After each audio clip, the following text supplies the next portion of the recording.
Hello students, SV academy Rawla के online platform पर online classes में आपका बहुत बहुत स्वागत है। जैसा कि हम पढ़ रहे थे कक्षा 12 की अनिवार्य हिंदी पुस्तक सृजन का लेसन नंबर 13 सफल प्रजातंत्रवाद के लिए आवश्यक बातें, जिसके लेखक हैं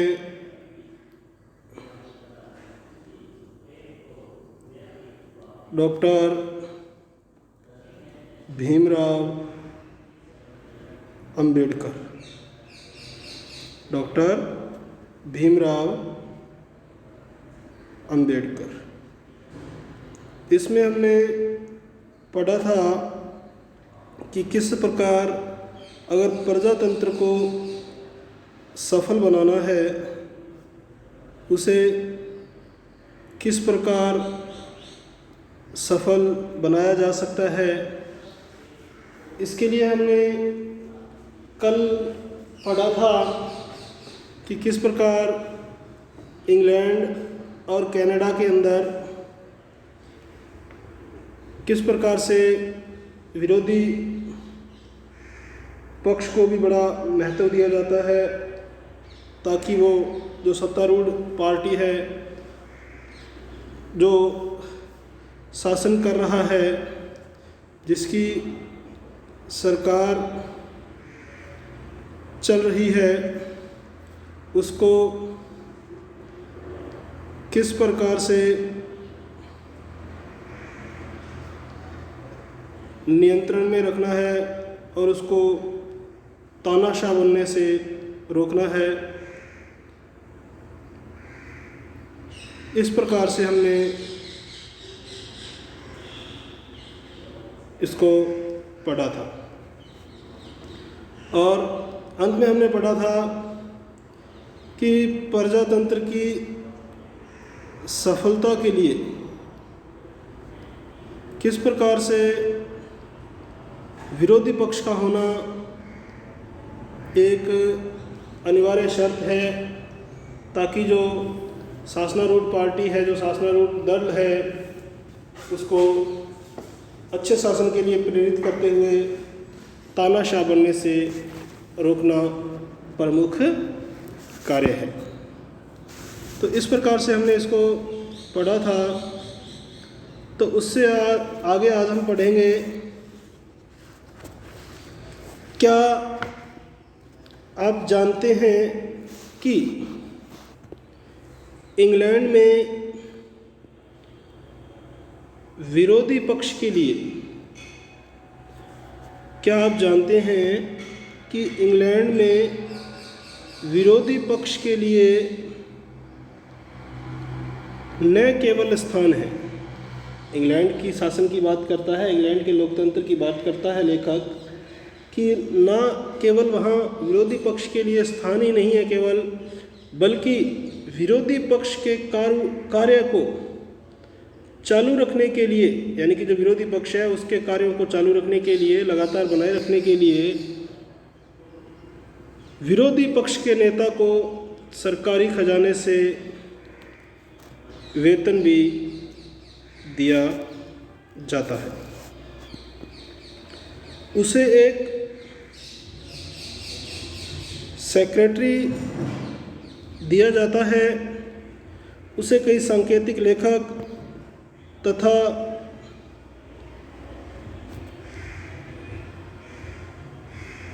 उसे कई सांकेतिक लेखक तथा दूसरे कर्मचारी भी दिए जाते हैं। लोकसभा भवन के अंदर उसके लिए एक पृथक कमरा रहता है, कमरा दिया जाता है उसको, जिसमें वह अपना कार्य चलाता है। इस प्रकार आप देखेंगे कि कनाडा में भी जिस प्रकार प्रधानमंत्री वेतन प्राप्त करता है, तनख्वाह वगैरह मेहनताना प्राप्त करता है, उसी प्रकार विरोधी पक्ष का नेता भी वेतन प्राप्त करता है, यानी कि विरोधी पक्ष के नेता को भी वेतन दिया जाता है भी।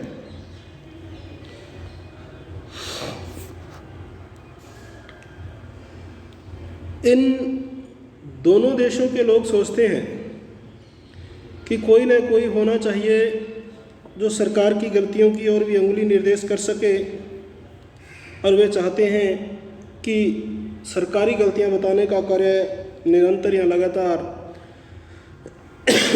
होता रहना चाहिए। इसलिए वे विरोधी पक्ष के नेता पर रुपया खर्चना बेकार नहीं समझते हैं, रुपया खर्च करना बेकार नहीं समझते हैं। तो यहाँ तक हमने इसको पढ़ा था बढ़िया तरीके से।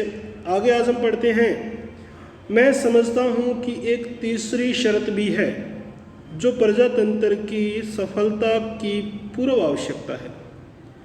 यानी कि मैं समझता हूँ, लेखक अंबेडकर ये समझता है, उसे समझने के, अपने समझने के साथ साथ दूसरों को भी समझाने का प्रयास करता है कि तीसरी शर्त भी है जो प्रजातंत्र की सफलता की पूर्व आवश्यकता है। वह यह है कि कानून तथा शासन की दृष्टि से सभी समान होने चाहिए। कानून और शासन की दृष्टि से सभी इक्वल होने चाहिए, समानता की भावना या समता की भावना होनी चाहिए। यद्यपि ऐसे छुटपुट यानी कि थोड़े बहुत अवसर या मौके गिनाए जा सकते हैं जहां कानून की समान दृष्टि नहीं रही है। यानी कि ऐसे कोई अवसर हैं, ऐसी कोई विशेष कंडीशंस हैं, विशेष अवस्थाएं हैं, विशेष अवसर हैं जहां कानून की समान दृष्टि नहीं रही है। तो भी मैं नहीं समझता कि इस समय मुझे कानून की दृष्टि में समानता के बारे में कुछ बहुत अधिक कहना चाहिए। लेकिन शासन की दृष्टि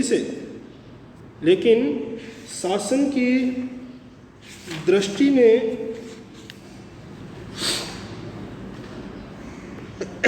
समानता की बात महत्वपूर्ण है। लेकिन शासन के नज़रिए से देखा जाए, राज्य के शासन की दृष्टि से देखा जाए, किसी देश के शासन की दृष्टि से देखा जाए, सरकार की दृष्टि से देखा जाए, तो समानता की बात सबसे महत्वपूर्ण है। यानी कि समानता होना बहुत ज़रूरी है। आप में से बहुत से लोगों के लिए संभव है कि या तो ऐसी घटनाएं याद कर सकें या ऐसी घटनाओं की कल्पना कर सकें जबकि शासनारूढ़ पार्टी अपनी पार्टी के सदस्यों के हित में ही शासन करती प्रतीत हुई है। यह संभव है कि या तो ऐसी घटनाएं याद कर सकें या ऐसी घटनाओं की कल्पना कर सकें, अपने मन में कल्पना कर सकें, जबकि शासनारूढ़ पार्टी अपनी पार्टी के सदस्यों के हित में ही शासन करती प्रतीत हुई हो। यानी कि ऐसे आप कल्पना करें, कुछ भी हो, मैं इस प्रकार की कितनी ही घटनाएं याद कर सकता हूँ।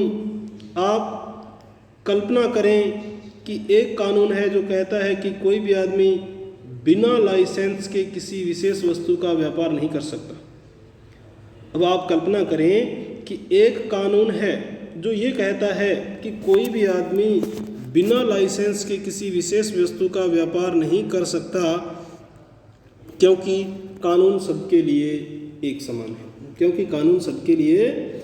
समान है। इसलिए कोई भी उस कानून पर आपत्ति नहीं उठा सकता, ऐतराज़ नहीं कर सकता, लांछन नहीं लगा सकता। उस कानून विशेष में कहीं कुछ भी पक्षपात नहीं है। यानी कि उस कानून में किसी भी प्रकार का कोई पक्षपात नहीं है, किसी के साथ कोई भी पक्षपात नहीं किया जाता है।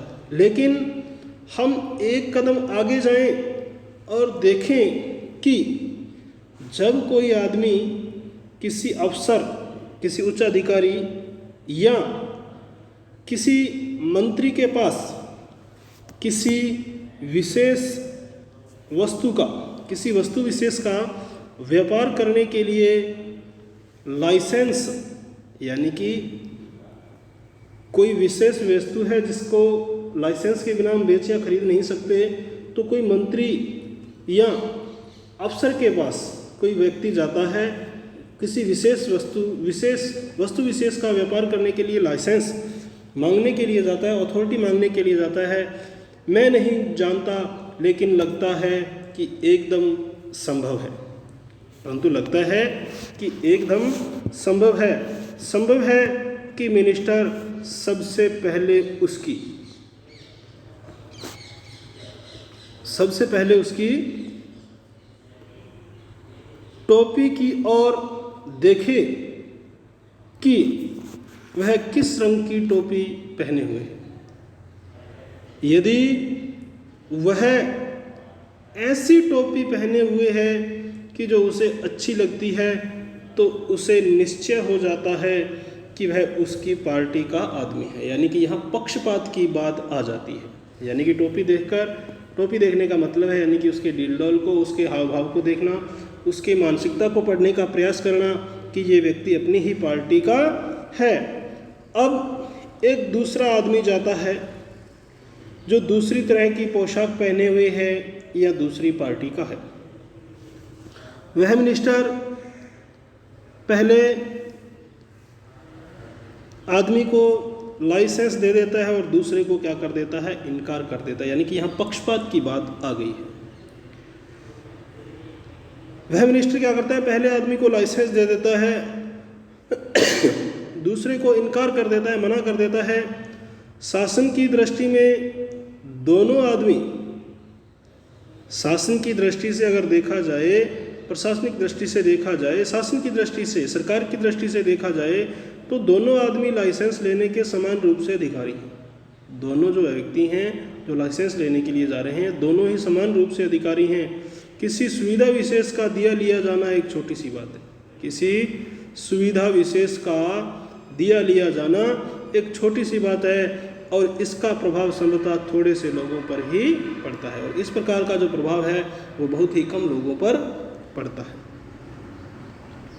अब हम एक कदम और आगे, अब हम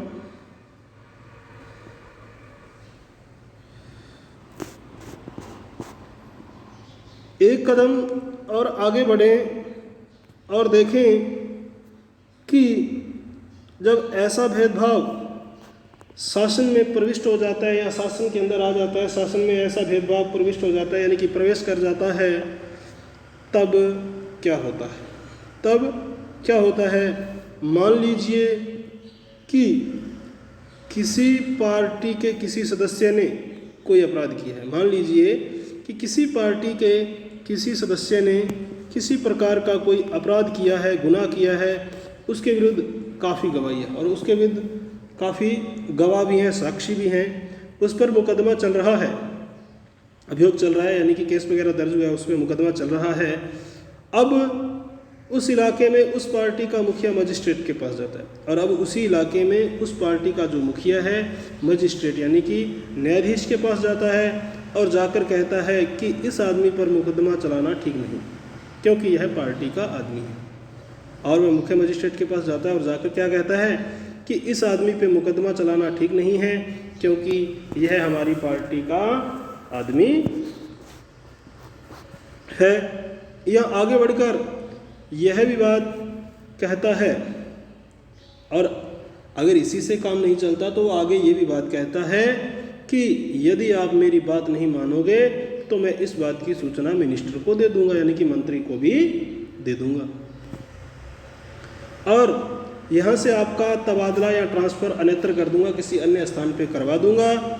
आप कल्पना कर ही सकते हैं कि इससे सारी शासन व्यवस्था में अव्यवस्था और आपाधापी का साम्राज्य हो जाएगा। तो इसे हम लोकतंत्र की श्रेणी में नहीं रख सकते, क्योंकि जो दोनों व्यक्ति हैं वो दोनों ही लाइसेंस लेने के अधिकारी हैं। और दूसरी बात, उसने ये कहा कि किसी ने कोई अपराध किया है और सत्तारूढ़ शासन है, जिसका सत्तारूढ़ पार्टी है, जो उसका कोई अधिकारी या कोई मंत्री वगैरह वो जो जिसमें मुकदमा चल रहा है उसके जो मुकदमे की उसकी पैरवी कर रहा है, अर्थात उसके मजिस्ट्रेट के पास जाता है और उसको जाकर कहता है कि इस पे मुकदमा चलाना ठीक नहीं है क्योंकि ये मेरी पार्टी का आदमी है। और आगे बढ़कर ये भी कहता है कि अगर आपने इस बात को नहीं माना तो मैं आपकी बात मिनिस्टर तक पहुंच जाऊंगा और यहाँ से आपका तबादला भी करवा दूंगा। तो आप कल्पना कर ही सकते हैं कि इससे सारी शासन व्यवस्था में क्या हो जाएगी, अव्यवस्था हो जाएगी, यानी कि शासन व्यवस्थित नहीं रहेगा और आपाधापी का साम्राज्य हो जाएगा और वो लोकतंत्र की श्रेणी में नहीं आएगा। किसी समय अमेरिका में यही हाल था, कोई समय था तो अमेरिका में भी यही हाल था, यही कंडीशन थी, यही परिस्थितियां थी। उस समय की शासन पद्धति, जो उस समय की शासन पद्धति थी, विकृत पद्धति के नाम से प्रसिद्ध है। विकृत यानी कि बिगड़ी हुई, यानी कि अच्छी कंडीशन नहीं थी, शासन पद्धति थी जो बड़ी ही विकृत पद्धति थी। जब एक पार्टी शासनारूढ़ थी तो पहली पार्टी द्वारा नियुक्त सभी कर्मचारियों को उनके पदों से पृथक कर देती थी। और सबसे बड़ी मुसीबत क्या थी कि जब एक पार्टी शासनारूढ़ होती थी, उसकी सरकार होती थी, उसका शासन चलता था, तो वो क्या करते थे, पहली पार्टी द्वारा, जो उससे पहले वाली पार्टी है, उससे पहली वाली जो शासन था, उस दौरान लगे हुए सभी कर्मचारियों को, सभी जो नौकरी वगैरह करते थे, उनको उनके पद से पृथक कर देती थी, यानी कि उनको उनके पद से हटा देती थी, उनको पदच्युत कर देती थी, पद से अलग कर देती थी। तो इस प्रकार से उसे हम लोकतंत्र की श्रेणी में कभी भी नहीं रख सकते हैं। भारत का भी एक ऐसा राज्य है पंजाब, जिसमें आज भी ऐसा होता है, क्योंकि जब अकाली दल का शासन आ जाता है तो वो कांग्रेस की सरकार के दौरान लगे हुए बहुत सारे कर्मचारियों को हटा देते हैं, और जब कांग्रेस की सरकार आती है तो बहुत से अकाली दल के दौरान लगे हुए व्यक्तियों को उनके पदों से उनको हटा दिया जाता है, उनको घर भेज दिया जाता है। यानी कि भ्रष्टाचार अपनी चरम सीमा पर रहा है। अब कुछ हालात वहाँ अच्छे सुधरे हैं, परंतु पहले ऐसी आम बात थी, लोग पैसे के बल पे नौकरी वगैरह प्राप्त कर लेते थे और दूसरी पार्टी जब सत्तारूढ़ हो जाती थी तो उनको उनके पद से हटा दिया जाता था। इस प्रकार की प्रक्रिया पंजाब में बहुत ज़्यादा थी भी। यहाँ तक कि क्लर्क यानी कि जो लिपिक वगैरह होते थे और चपरासियों तक को भी बाहर निकाल दिया जाता था। यानी कि अमेरिका की बात कर रहा है लेखक कि जो शासन पद्धति थी वो विकृत पद्धति के नाम से प्रसिद्ध थी, और जो एक पार्टी सत्तारूढ़ होती थी तो उससे पहले वाली पार्टी द्वारा नियुक्त सभी कर्मचारियों को उनके पदों से हटा दिया जाता था, और इसकी चपेट में क्लर्क और चपरासी तक भी आ जाते थे। यानी कि जो 4th ग्रेड कर्मचारी अपने यहाँ है, क्लर्क वगैरह लिपिक वगैरह वो 3rd ग्रेड के अंदर आते हैं, चपरासी जो 4th ग्रेड के अंदर आते हैं, उन कर्मचारियों को भी बाहर निकाल दिया जाता था, अर्थात उनके पदों से हटा दिया जाता था। तो इस प्रकार से वहाँ क्या थी, विकृत पद्धति थी। जो शासन पद्धति थी वो विकृत पद्धति थी, बड़ी हुई बिगड़ी हुई पद्धति थी, अर्थात अच्छा शासन नहीं था, लोकतंत्र वास्तविक नहीं था। उन सब की जगह नई पार्टी के नए आदमी नियुक्त किए जाते थे, और उन सब की जगह नई पार्टी के नए आदमियों को क्या कर दिया जाता था, नियुक्त कर दिया जाता था, और पहली वाली पार्टी में जो लगे हुए व्यक्ति थे उनको सबको उनके पदों से हटा दिया जाता था। वास्तव में काफ़ी वर्षों तक अमेरिका में कहने सुनने लायक किसी भी तरह की शासन व्यवस्था नहीं थी, और वास्तव में काफ़ी वर्षों तक अमेरिका में कहने सुनने के लायक किसी भी तरह की कोई शासन व्यवस्था नहीं था, अर्थात अच्छा शासन वहाँ स्थापित नहीं था। यानी कि कहने सुनने लायक कोई नहीं था, जो पार्टी आती वह अपनी मनमर्जी करती थी, जो सत्तारूढ़ हो जाता था वह तानाशाह भी हो जाता था। इस प्रकार का वहाँ शासन था। बाद में यह बात स्वयं उनकी समझ में आ गई कि प्रजातंत्र के हित में यह ठीक नहीं है, और बाद में ये बात उनके वास्तव में समझ में आई, तो स्वतः ही उनकी समझ में आई, स्वतः ही उनके दिमाग ने काम किया कि यह जो व्यवस्था है प्रजातंत्र के लिए, लोकतंत्र के लिए क्या है, ठीक नहीं है। और उन्होंने इस विकृत पद्धति को क्या कर दिया, बदल दिया, अर्थात इसको उसने चेंज कर दिया और उसके स्थान पे एक अच्छे लोकतंत्र की उन्होंने क्या की, स्थापना की। तो आज के लिए स्टूडेंट्स इतना ही। बाकी जो पार्ट बचा है इस लेसन का उसको हम आगामी ऑनलाइन क्लास के दौरान पढ़ेंगे। तो आज के लिए इतना ही। बहुत बहुत धन्यवाद। जय भारत, जय हिंद, जय भारत।